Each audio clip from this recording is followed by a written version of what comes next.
Hi, I'm Matt Miano, the broadcast coordinator for Judicial Watch, and with me I have Tom Fitton, president of Judicial Watch. I understand that there are more developments going on with this impeachment fight. What can you tell us about it?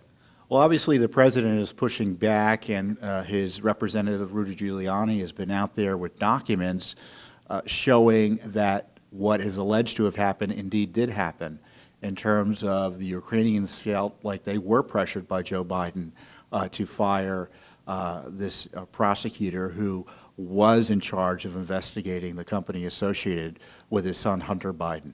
So Judicial Watch has stepped into the fray and shown, again, leadership on these corruption issues by filing a big lawsuit asking the State Department for all documents about the firing of this Ukrainian prosecutor.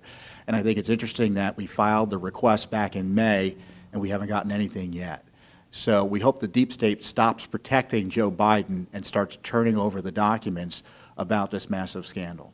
There's been some new developments about Adam Schiff and this whistleblower.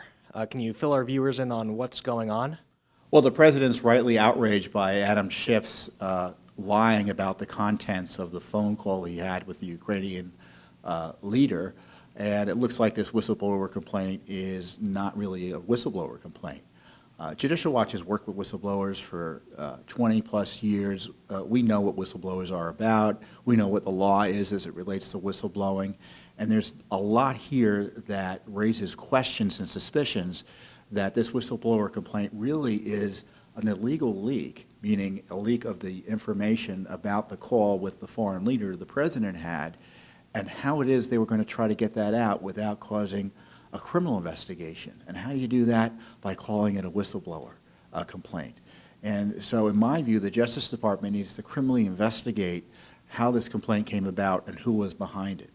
Tom, is there anything new about the Clinton email scandal that we're tracking that you can tell our viewers about? Well, today we just released this big new email that we uncovered from the State Department as a result of court-ordered discovery. The court forced them to turn it over to us, and we found out about it from a State Department official who says, look, a few years ago I saw this Clinton email that suggested that her emails were out there and people knew about it within the State Department. And sure enough, the email shows that the top leadership of the State Department all knew that Hillary Clinton was using her emails for business.